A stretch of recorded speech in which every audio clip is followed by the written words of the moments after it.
ত্রুটি বা বিচ্যুতি অথবা সংযোজন বিয়োজনের কোনো দরকার আছে কিনা, এটা আমাদের যারা কবি সাহিত্যিক যারা আছেন, যারা চর্চা করেন, তারা এই বিষয়গুলো ভালো বোঝেন বলে আমি ব্যক্তিগতভাবে বিশ্বাস করি।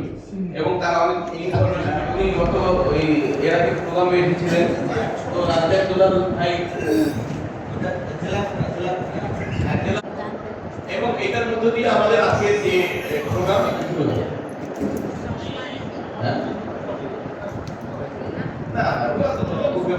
অদিতি জাতীয় সঙ্গীত আচ্ছা, আমরা সবাই মিলে একটু গাই। আমি তোমায় ভালোবাসি। আমি নাটক করি, মাঝে মধ্যে পাগলামি করি আর কি। ধন্যবাদ।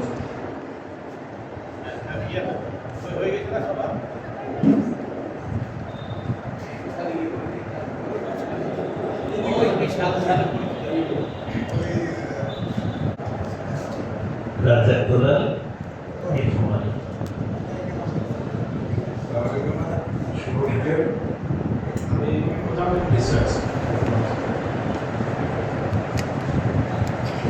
তো সবাইকে মানে শুভেচ্ছা ধন্যবাদ জানাচ্ছি, আপনারা যারা এসেছেন এবং আরো অনেকে আসবেন।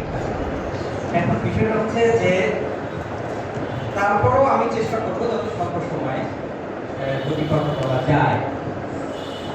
তো আর দেরি না করি, আমার কথা বলে শুরু করি। এখানে আমি প্রথমে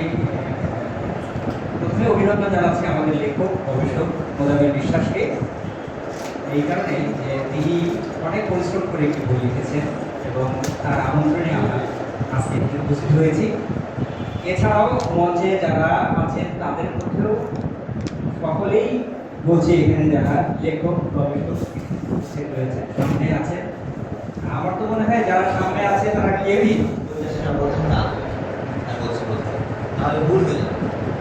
এখানে যেমন মহাস্থান আসছে একেবারে আপনার হলো কিন্তু চর্চার প্রকৃতির আলোচনায় আপনার নাচ সাহিত্য আসছে, তারা আমাকে ভুলে যাবে।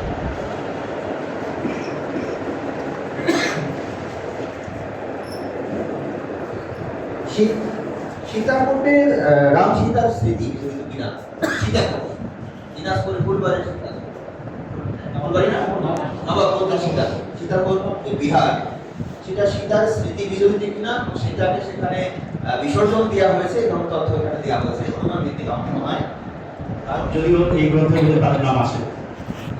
আবার 1301 থেকে 1400 এই সময়টাতে যেমন আমাদের লালবিয়াসার বলে গেলে যে নাচ সাহিত্যটা এটা বিশেষ করে সেনদের পতনের পর মুসলমানদের আগমন, এটা যে ধর্মতাত্ত্বিক যে জটিলতা তৈরি করে মানুষ এই দিকগুলোটি ছেপে দিয়েছেন যে 1292 বঙ্গাব্দ থেকে 1297 এই 6 বছরে আয় হয়েছে 764 টাকা, ব্যয় হয়েছে 1184 টাকা। এবং পৃথিবীর এই পুনরুদ্ধার সময়সীমা হলো 14 এখান থেকে দিন যাবে এবং মাস বছর এই যে সময়ের উপর, তো সেই সময়কার আজকের এই অনুষ্ঠানে উপস্থিত হয় শুভেচ্ছা অভিনন্দন জ্ঞাপন করছি। আজকের দিনটি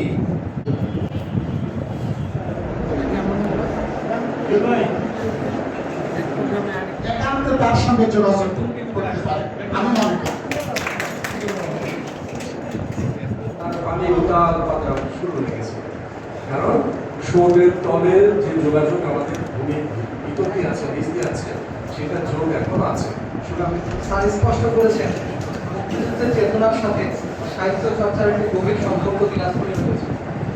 দিনাজপুরে যারা সাহিত্য চর্চায় মগ্ন রয়েছেন তৈরি হয়ে আমরা বেসিক্যালি থিয়েটার করতে পারি, যেমন নাট্যসঙ্গীত, মানে একটি লিখিত নাটক যখন মঞ্চস্থ হয় তার যে প্রক্রিয়া। এখানে আমি যদি আর শেষবারের মতো দুটো কথা বলবো, এখানে কিছু তথ্য সংশোধনের প্রয়োজন আছে, কারণ এখানে মাত্র 10টা সংক্রমণের বর্ণনা করা আছে। দিনাজপুরে কিন্তু সাহিত্য সবার